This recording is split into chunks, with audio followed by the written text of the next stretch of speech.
लेकिन दोस्तों ऐसा क्या ही हुआ भारत के साथ कि जो एक समय में हथियारों का सप्लायर हुआ करता था वो दुनिया का एक बड़ा इंपोर्टर बन गया। ये एक टाइम था जब दुनिया में भारत का शस्त्र, लोहा, धातु कला और तलवारों के खरीद के लिए लाइन लगती थी। दोस्तों बिलीव मी, अंदर से भारत एक मिलिट्री पावर हाउस था उस समय का। लेकिन फिर क्या हुआ कि एक देश जो दुनिया को हथियार बेचता था वो खुद हथियार का एक बड़ा खरीदार बन गया। इसका जवाब लंबा है लेकिन समझना बहुत ही जरूरी है।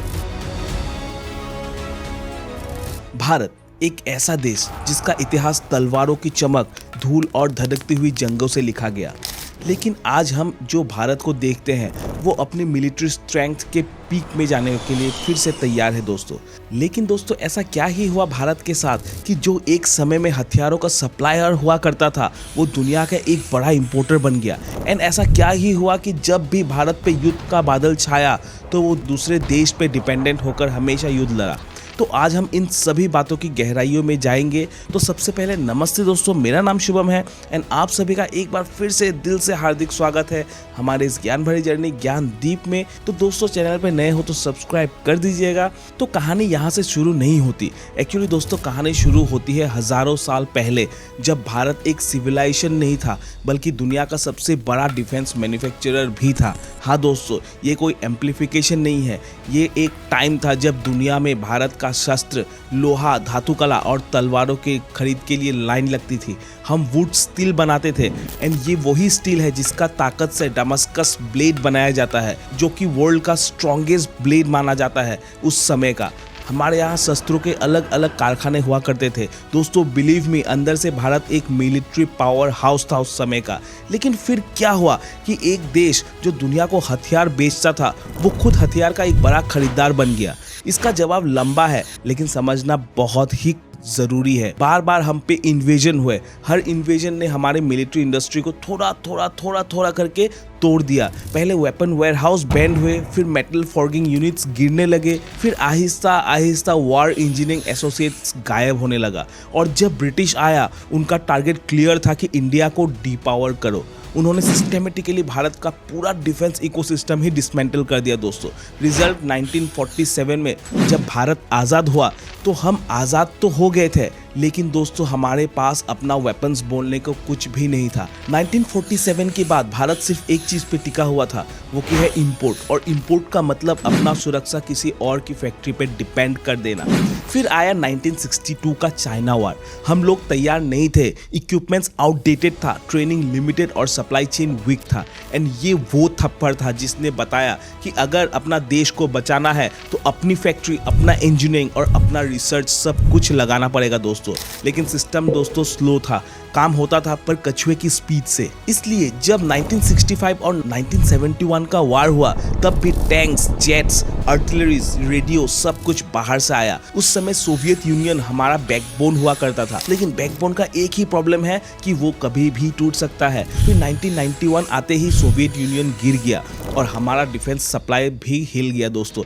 एक्चुअली पूरे दुनिया के साथ हमने भी अपना बैकबोन को फ्रैक्चर कर चुके थे। और तब भारत को रियलाइज हुआ कि अगर हम किसी देश पे 100% डिपेंडेंट रहे तो कल को जब वो देश गिरता है तो हमारा रक्षा भी गिर जाता है। हमारे पास प्लेन्स नहीं थे, मिसाइल्स नहीं थी, रेडर सिस्टम्स नहीं थे, मॉडर्न शिप्स भी नहीं थे। एंड दोस्तों वो भारत जो पूरी दुनिया को स्वर्ड्स एक्सपोर्ट किया करता था वो एक ऐसा भारत बन गया कि सुरक्षा के लिए भी वो इंपोर्ट पे डिपेंडेंट था। आज़ादी के बाद हमने ये सब ठीक करना स्टार्ट तो कर दिया लेकिन दोस्तों मुश्किलें बहुत आई। 1947, फिर 1962, फिर 1965 एंड दोस्तों 1971। हर एक वार ने हमें ये बात समझाई कि जब तक हम अपना हथियार खुद नहीं बनाएंगे तब तक हम ग्लोबल स्टेज पे रियल प्लेयर नहीं बन सकते दोस्तों। और यही से भारत का मॉडर्न डिफेंस जर्नी स्टार्ट हुआ। DRDO ने क्वाइटली रिसर्च करना स्टार्ट किया, मिसाइल लैब्स बनाए गए, रेडर लैब्स बनाए गए, इलेक्ट्रॉनिक वारफेयर यूनिट्स भी बैठाई गई दोस्तों। एंड दोस्तों साथ ही साथ एयरक्राफ्ट डिजाइनिंग का काम भी चालू हो गया। एक साइलेंट रेवोल्यूशन चल रहा था। इसके बीच भारत ने 2 मिसाइल सिस्टम दुनिया को दिखाया, पृथ्वी और अग्नि। ये सिर्फ मिसाइल नहीं था, ये एक मैसेज था कि भारत को कम मत समझना अभी। फिर एक सपना आया तेजस। 1980s में इसका आइडिया आया। आइडिया के साथ साथ इंजन क्राइसिस आई, सैंक्शंस आए, टेस्टिंग फेलियर्स, लेकिन दोस्तों भारत ने पीछे नहीं हटा और देखिए आज तेजस इंडियन एयरफोर्स का शान बना हुआ है। ये एयरक्राफ्ट सिर्फ एक मशीन नहीं है बल्कि ये एक मॉडर्न इंडियन एविएशन का बर्थ सर्टिफिकेट है। लेकिन असली उड़ान भारत ने 2014 के बाद ली, जब मेक इन इंडिया की शुरुआत हुई। डिफेंस कॉरिडोर्स बने, प्राइवेट सेक्टर्स को एंट्री मिली, फॉरेन कंपनीज को जॉइंट वेंचर्स मिले और सबसे बड़ा कदम इंपोर्ट आहिस्ता आहिस्ता घटता चला गया भारत से। जो चीज़ हम खुद बना सकते हैं वो हम इंपोर्ट बिल्कुल नहीं करेंगे। इस एक डिसीजन ने इंडिया के डिफेंस इंडस्ट्री को पूरा दुनिया के सामने एक अलग तरीके से इंट्रोड्यूस किया। एचएएल को दोबारा एक नया जिंदगी मिली और एचएएल तेजस मार्क 1A, तेजस मार्क 2 एमका के कंपोनेंट्स, LCH प्रचंड, LUH, ALH, ध्रुव जैसे सब बन रहा था भारत में। आज HAL एशिया का फास्टेस्ट ग्रोइंग एरोस्पेस मैन्युफैक्चरर बन चुका है दोस्तों। भारत डायनेमिक लिमिटेड की बात करें तो एक टाइम पे जो एक नॉर्मल सी मिसाइल मैन्युफैक्चरर थी, आज वो आकाश से लेकर नाग, हेलिना, MPATGM और अस्त्र जैसे मिसाइल बना रहा है। इंडिया अब टॉप मिसाइल मेकिंग नेशन में आ चुका है दोस्तों। और नेवी की बात करें तो दोस्तों नेवी की तो स्टोरी अलग ही है। आज Bharat destroyers, frigates, Covids, submarines और एयरक्राफ्ट कैरियर खुद से बना रहा है, सब अपने खुद के बलबूते पे बना रहा है। INS विक्रांत सिर्फ एक शिप नहीं है, वो इंडिया का इंडस्ट्रियल डिक्लेरेशन है that we can also build big. और उससे भी बड़ा बात कि इंडिया का न्यूक्लियर सबमरीन भी बन रहा है। अरिहंत क्लास के सबमरीन्स दुनिया के एलाइड लीग में आता है। ये कैपेबिलिटी सिर्फ 4-5 देशों के पास ही है। इसके अलावा भारत का डिफेंस इकोसिस्टम आज पूरा कंप्लीट हो चुका है। DRDO R&Ds करता है, HAL एयरक्राफ्ट बनाता है, BDL मिसाइल्स बनाते हैं, BEL रेडर सिस्टम बनाता है, इसरो डिफेंस सैटेलाइट देता है, MDL शिप्स बनाते हैं, LNT सबमरीन्स और लॉन्चर्स बनाते हैं, टाटा ड्रोन्स बनाते हैं, कल्याणी आर्टिलरीज बनाते हैं, अडानी एमओ और UAVs बनाते हैं, महिंद्रा आर्मर्ड व्हीकल बनाते हैं। ये सब मिलकर भारत को एक डिफेंस इंडस्ट्रियल सुपर पावर बना रहा है दोस्तों। और दोस्तों एक्सपोर्ट की बात करें तो भारत एक्सपोर्ट में तो ब्लास्ट कर रहा है। 2024-25 में Bharat BrahMos, Akash, Pinaka, radars, patrol vessels, drone, ATGM system सब बेच रहा है। जो 1000 करोड़ था एक समय में एक्सपोर्ट, वो आज 23,000 करोड़ तक डिफेंस एक्सपोर्ट पहुंच चुका है। एंड दोस्तों गोल है 50,000 की।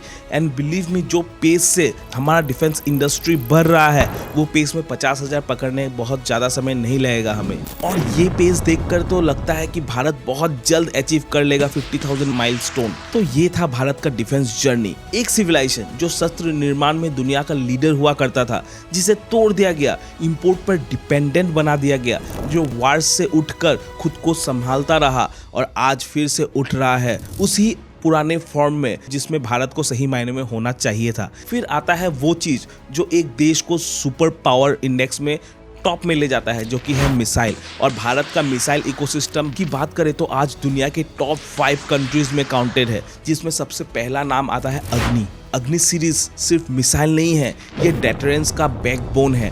अग्नि 1 से शुरू हुआ जो 700 किलोमीटर रेंज का था। फिर अग्नि 5 एक हाइपरसोनिक कैपेबल इंटरकॉन्टिनेंटल मिसाइल बन चुका है, जिसका एक्सटेंडेड रेंज ऑलमोस्ट 7000 किलोमीटर जा सकता है। और फिर अग्नि P dual stage, totally packed, fully loaded, pin point accuracy के साथ एक मॉडर्न मिसाइल का प्रोटोटाइप बन रहा है। और दोस्तों पूरा वर्ल्ड को शॉक तब लगा जब इंडिया ने अग्नि 5 MIRV वर्जन का टेस्ट किया। MIRV का मतलब है multiple independently targetable re entry vehicle. Simple language में समझे तो एक ही मिसाइल जो 4-5 अलग अलग टारगेट्स को डिस्ट्रॉय कर सकता है एक ही टाइम पे। ये कैपेबिलिटी सिर्फ कुछ नेशन के पास ही है। इंडिया ने जब ये टेस्ट किया तो दुनिया को एक सिग्नल मिल गया कि Bharat now belongs to an elite club.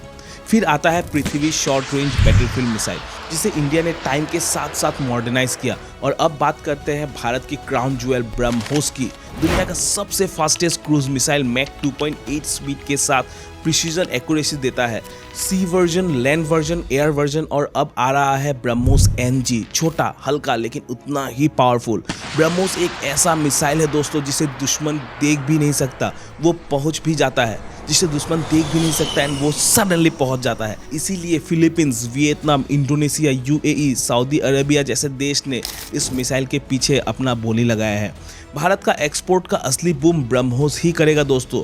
DRDO HSTDV test कर चुका है। Now, +1, +2, and counting up. Article taken off. अगला फेज है हाइपरसोनिक ग्लाइड व्हीकल्स का। आने वाले 5 सालों में भारत हाइपरसोनिक क्लब में भी अपना ऑफिशियल एंट्री कर लेगा। और अब बात करते हैं उन मिसाइल्स की जो बैटलफील्ड को ही चेंज करके रख देता है, जिसमें पहला नाम आता है पिनाका रॉकेट सिस्टम। अस्त्र एयर टू एयर मिसाइल जिसे तेजस और Su-30 में लगाया जा सकता है। दोनों दुश्मन के एयरक्राफ्ट को 110 किलोमीटर दूर से ही गिराने का कैपेसिटी रखते हैं। और अब अस्त्र मार्क 2 आ रहा है एंड मार्क 3 भी आ रहा है जो 250 किलोमीटर की रेंज का होगा। ये मिसाइल इंडिया को डॉग फाइट में अनबीटेबल बनाने वाला है दोस्तों। और अब चलते हैं बैकबोन ऑफ डिफेंस सिस्टम की तरफ, यानी कि एयर पावर की तरफ। इंडियन एयरफोर्स सिर्फ एक ब्रांच नहीं है, ये बैकबोन है भारत की मिलिट्री डेटरेंस का।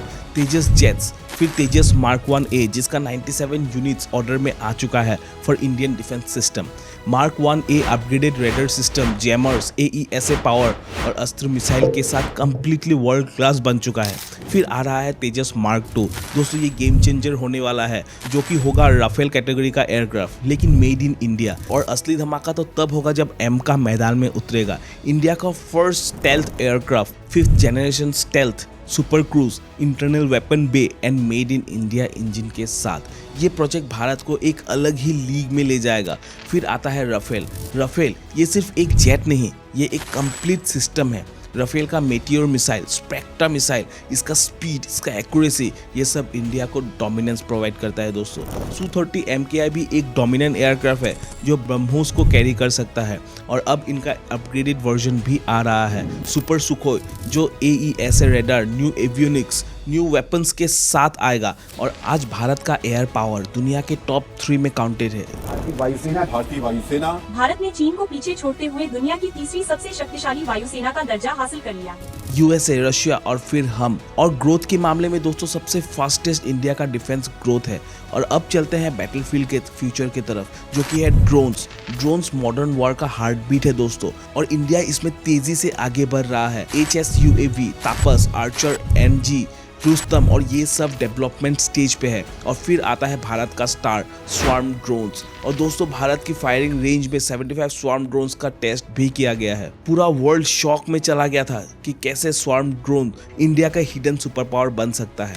भारत की डिफेंस पावर अब कई लेयर्ड वॉल बन चुकी है दोस्तों। Aircraft, missile, drones, radars, submarines, warships, carriers और कई सारे ऐसे इक्विपमेंट्स जो सब मिलकर एक अनबीटेबल शील्ड क्रिएट करता है। और सबसे बड़ी बात कि ये मेड इन इंडिया है। दोस्तों आप सोच रहे होंगे कि भारत इतना सब कुछ कैसे कर पा रहा है।